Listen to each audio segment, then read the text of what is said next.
रूस के मॉस्को को किसने किया ढेर?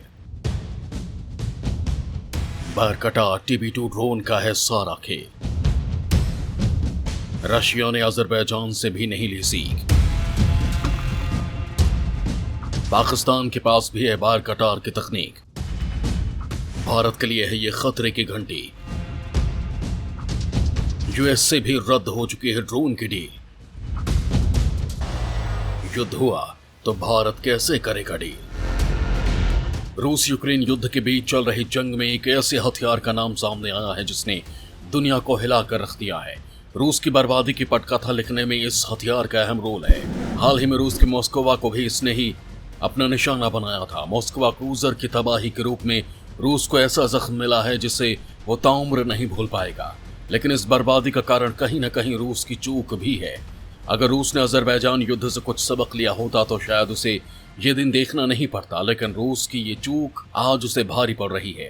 रूस की हालत को देखते हुए भारत को भी सावधान होने की जरूरत है, क्योंकि यूक्रेन युद्ध में मॉस्को की बर्बादी की पटकथा लिखने वाला घातक हथियार हमारे पड़ोसी पाकिस्तान के पास भी है। वो पाकिस्तान जिसे आतंक का दूसरा रूप कहा जाता है। भारत को चिंतित होने की जरूरत इसलिए भी है क्योंकि इस घातक हथियार के आतंकियों को सप्लाई होने की भी खबर है। लिहाजा भारत के ऊपर एक साथ दो खतरे मंडरा रहे हैं जिससे निपटना आसान नहीं है। दुश्मन देश के इस घातक हथियार को मात देने के लिए अमेरिका के साथ जो डील हुई थी वो भी अब ठंडे बस्ते में चली गई है। लिहाजा भारत की टेंशन और बढ़ गई है। ऐसे में अगर दुश्मन देश भारत पर हमला कर दे तो हिंदुस्तान उसका मुकाबला कैसे करेगा? आज के इस वीडियो में मैं आपको बताऊंगा, तो हो जाइए तैयार और दिल थाम कर बैठिए, क्योंकि अब आप जो देखने जा रहे हैं वो आपके दिल की धड़कनों को और बढ़ा देगा और आपके दिमाग में असंख्य सवाल छोड़ जाएगा जिसका जवाब आप जरूर जानना चाहेंगे। लिहाजा भारत की टेंशन बढ़ाने वाले इस वीडियो को एक हिंदुस्तानी होने के नाते आप जरूर देखें और भारत को दुश्मन देश के इस घातक हथियार से निपटने के लिए क्या करना चाहिए ये भी हमें जरूर बताएं। तो चलिए शुरू करते हैं। दोस्तों, काला सागर में रूसी नौसेना के महाशक्तिशाली मॉस्को क्रूजर को डुबाने में तुर्की के बारकटा TB2 ड्रोन ने अहम भूमिका निभाई थी। इसी ड्रोन की बदौलत यूक्रेनी सेना को नेपच्यून मिसाइलों के जरिए रूस के इस युद्धपोत को निशाना बनाने का मौका मिला था। वो कैसे, इसकी पूरी जानकारी मैं वीडियो में आगे आपको बताऊंगा, लेकिन उससे पहले ये बता देता हूं कि कैसे अजरबैजान के युद्ध से सबक नहीं लेने की चूक रूस को यूक्रेन युद्ध में भारी पड़ रही है। अजरबैजान युद्ध से रूस ने नहीं लिया सबक, यूक्रेन युद्ध में उसी का भुगत रहा खामियाजा। दोस्तों, अजरबैजान और आर्मेनिया के बीच करीब 30 साल से चला रहा युद्ध अजरबैजान की जीत के साथ ही खत्म हो गया। अजरबैजान ने आर्मेनिया सेना को तबाह कर विवादित इलाके नागोर्नो कराबाख पर कब्जा कर लिया है और इलाके का अब आर्मेनिया से संपर्क पूरी तरह टूट चुका है। लेकिन इस जीत के पीछे जो वजहें रहीं उन्हें भी अनदेखा नहीं किया जा सकता। दोस्तों, आर्मेनिया अजरबैजान युद्ध के दौरान अजरबैजान ने तुर्की और इजराइल के ड्रोन्स का भरपूर इस्तेमाल कर युद्ध का रुख ही मोड़ दिया था। आर्मेनिया के ऊपर रूस का हाथ होने के बावजूद उसे हार का सामना करना पड़ा था। युद्ध में ड्रोन के इस्तेमाल और प्रभाव को देखकर अमेरिका और रूस तक हैरान थे। आर्मेनिया और अजरबैजान के बीच हुए भीषण युद्ध ने तुर्की में बने लड़ाकू ड्रोन विमानों को भी दुनिया के नजर में ला दिया है। कहा जा रहा है कि तुर्की से खरीदे गए ड्रोन की वजह से अजरबैजान को युद्ध में बढ़त हासिल हुई है। युद्ध में हारने के बाद आर्मेनिया के PM पाशिन्यान ने भी कहा था, हमारे पास ड्रोन हमलों का कोई जवाब नहीं था। दरअसल ये ड्रोन तापमान इलेक्ट्रॉनिक सिग्नल के जरिए टारगेट का पता लगा लेते हैं और हमारे हथियारों को नष्ट कर देते हैं, जिसकी वजह से हम युद्ध हार गए। दोस्तों, अजरबैजान ने युद्ध में चालाकी से रणनीति बनाई। उसने 1940 में बने सिंगल प्रोपेलर इंजन वाले विमान को ड्रोन में तब्दील किया और आर्मेनिया के गढ़ में भेजा। उसे देख आर्मेनिया ने मिसाइल डिफेंस सिस्टम और अन्य हथियार सक्रिय कर दिए। इससे उनकी स्थिति का खुलासा हुआ और अजरबैजान ने ड्रोन के जरिए घेर कर सब तबाह कर दिया। दोस्तों, रूस को इस युद्ध से ही तुर्की के ड्रोन की ताकत का अंदाजा हो गया था। बावजूद इसके उसने अपनी रक्षा प्रणाली में कोई बदलाव नहीं किया, जबकि वो जानता था कि यूक्रेन के पास तुर्की के बारकटा TB2 ड्रोन है जिसने आर्मेनिया को धूल चटा दी थी। रूस की यही चूक यूक्रेन युद्ध में उसके ऊपर भारी पड़ रही है। दोस्तों, रूस की मॉस्को को भी तुर्की के ही ड्रोन की मदद से मार गिराया गया है। तुर्की के ड्रोन ने कर दिया मॉस्को का काम तमाम। बारकटा TB2 के रूस के पास नहीं है कोई काट। दोस्तों, एक यूक्रेनी अधिकारी के मुताबिक रूस के मॉस्को मिसाइल क्रूजर को निशाना बनाने के यूक्रेनी ऑपरेशन में तुर्की निर्मित अटैक ड्रोन शामिल हुआ था।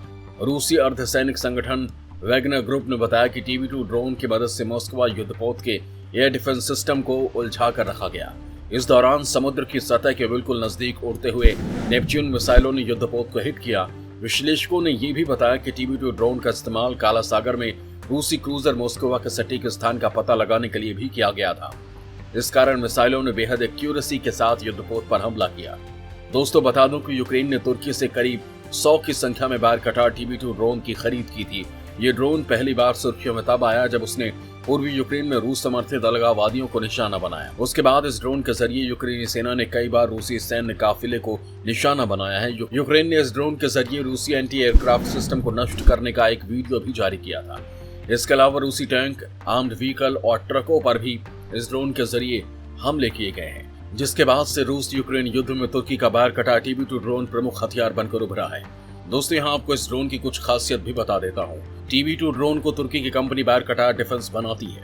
इस कंपनी को तुर्की के राष्ट्रपति तैयब रेसेप एर्दोगान के दामाद सेलकूक बारकटार चलाते हैं। तुर्की का बारकटार TB2 हल्के हथियारों से लैस है।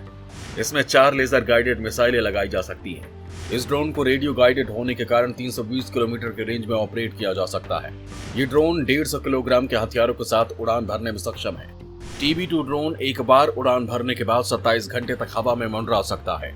इस ड्रोन में 105 हॉर्स पावर की इंटरनल कंबशन इंजेक्शन इंजन लगे हुए हैं। बारकटार TB2 ड्रोन 130 किलोमीटर प्रति घंटे से लेकर 222 किलोमीटर प्रति घंटे तक की स्पीड से उड़ान भर सकता है। ये ड्रोन कुल 700 किलोग्राम के भार के साथ उड़ सकता है। इस ड्रोन के पंखों की चौड़ाई 12 मीटर और लंबाई 6.5 मीटर, जबकि जमीन से ऊंचाई 2.2 मीटर है। बारकटार TB2 ड्रोन समुद्र की सतह से 18,000 से 25,000 फीट की ऊंचाई पर उड़ान भरने में सक्षम है। इस ड्रोन में रियल टाइम इमेजरी ट्रांसमिशन की सुविधा भी उपलब्ध है। दोस्तों तुर्की के इस ड्रोन की खूबियों को देखते हुए पाकिस्तान ने भी उसे अपने सैन्य बेड़े में शामिल कर लिया है। हालांकि उसने इसकी आधिकारिक घोषणा नहीं की है, जो भारत के लिए टेंशन की बात है। आपको पाकिस्तान तुर्की की इस डील से भारत के ऊपर मंडरा रहे खतरे के बादल के बारे में बताऊंगा, लेकिन उससे पहले बता देता हूं कि इस ड्रोन से निपटने के लिए भारत ने अमेरिका के साथ जो डील की थी वो भी अब ठंडे बस्ते में चली गई है। ठंडे बस्ते में गई भारत और अमेरिका की डील। भारत अमेरिका से खरीद रहा था प्रीडेटर ड्रोन। दोस्तों मोदी सरकार रक्षा के क्षेत्र में मेक इन इंडिया पर जोर दे रही है। वो देश में ही हथियारों के निर्माण को बढ़ावा देने के साथ ही स्वदेशी रक्षा उपकरणों की खरीद भी कर रही है। इसी नीति पर बढ़ते हुए विदेशों से रक्षा उपकरणों के आयात में लगातार कटौती की जा रही है। इसी के तहत अब रक्षा मंत्रालय ने अमेरिका से प्रीडेटर ड्रोन की खरीद को ठंडे बस्ते में डाल दिया है। दरअसल सरकार ने पहले काफी ऊंचाई और लंबी दूरी तक उड़ान भरने में सक्षम मिसाइलों से लैस मारक क्षमता वाले ऐसे 30 ड्रोन खरीदने की योजना बनाई थी। सरकारी सूत्रों के मुताबिक इन्हें सेना के तीनों अंगों में बराबर वितरित किया जाना था। इस सौदे को लेकर बातचीत अंतिम चरण में थी, लेकिन अब इसे लेकर एक समिति गठित की गई है जो फैसला करेगी कि इस तरह के स्वदेशी ड्रोन विकसित होने तक सेना के तीनों अंगों को कितने ड्रोन की जरूरत है। दोस्तों बता दूं कि सेना को इन ड्रोनों की जरूरत है क्योंकि निगरानी के साथ साथ इनका इस्तेमाल दुश्मन के लक्ष्यों को निशाना बनाने के लिए भी किया जा सकता है।